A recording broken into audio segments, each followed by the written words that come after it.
Hey guys, how's it going? I've been getting a lot of questions lately about my EDC Slinkycuff. Most of the questions are, how the heck did you do it? So I was going to make a video today explaining how I did it. Um, if you look at it, it's not like a traditional Slinkycuff. Most traditional Slinkycuffs, it's a cage. So there's never things going like in and out of the slinky, not like the way I did it here. This is like the fourth slinky cuff I've ever made, and every time I make a slinky cuff, it's never the same type of slinky cuff. For some reason, I don't know. I always like to think outside the box. This was actually like really free-handed. Like I didn't have any idea on how I wanted it to look in the end. I just kind of did it, and I just looked at how the beads were going and which way they were going and stuff like that. So I'm going to tell you guys how to make this. I'm not going to show you like step by step because that mean I have to make another one, and at this moment I don't have like 8 hours to make another one. Do keep in mind that what I'm going to tell you, I'm going to assume you know the basics of cuff making, specifically slinky cuffs. So yeah, if you don't know how to make a slinky cuff, I'm sure you can look on YouTube. There are a lot of different tutorials out there, and that's actually where I learned how to make one. So check those out if you don't know how to make one. So to start out, my X base is 4x's long, 4x's tall, and honestly I'd say it's about the right height. Your base is gonna vary depending on the size of your slinky. Obviously this is like a third party like knockoff slinky, and it's kind of small in size, not too huge. Like this is your average size slinky, I would say.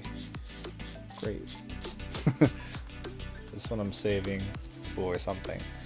And this is the size, it's still new. This is the size of the slinky that I used for this cuff. It's much smaller than this one, as you can see. Yeah. And there's even smaller sizes too, like this one. One like this you'd have to glue two together in order to have it go all around. So this one requires 4 X's. You could probably pull off 3, but I think it might be stretching it a little bit. When you're connecting the slinky to the cuff, you're going to do sets of 3. So 2 regular beads and 1 connector bead. And then after that, you're gonna do sets of 5. So 4 regular beads and 1 connector bead.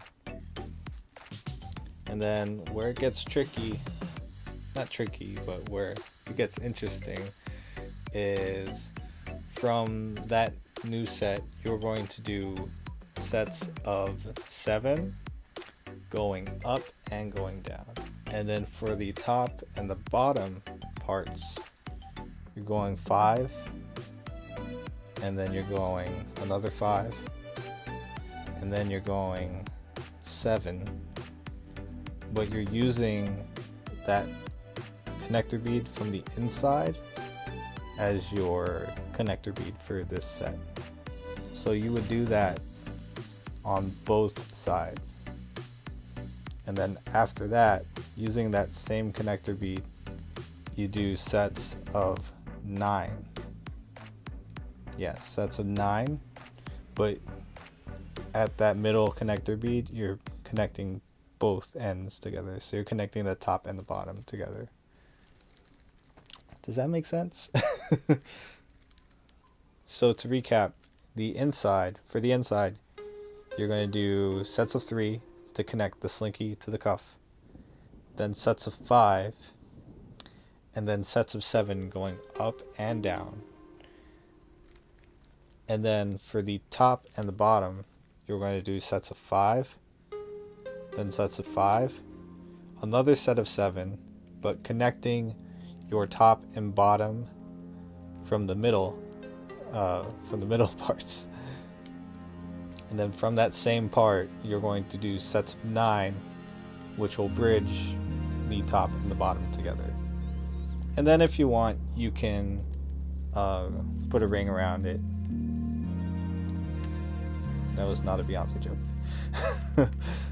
You could put a ring around it to make it look a little more festive. You could even do it around all the other parts if you wanted to. And that's how you make the EDC cuff. So I hope this was easy to understand for you guys. I think showing it to you, even though it's kind of hard to watch, would have been easier than me trying to write it out. If you guys have any questions, you can message me or leave it in the comments. I'll be happy to answer them. And if you try to make this, please show me what you got.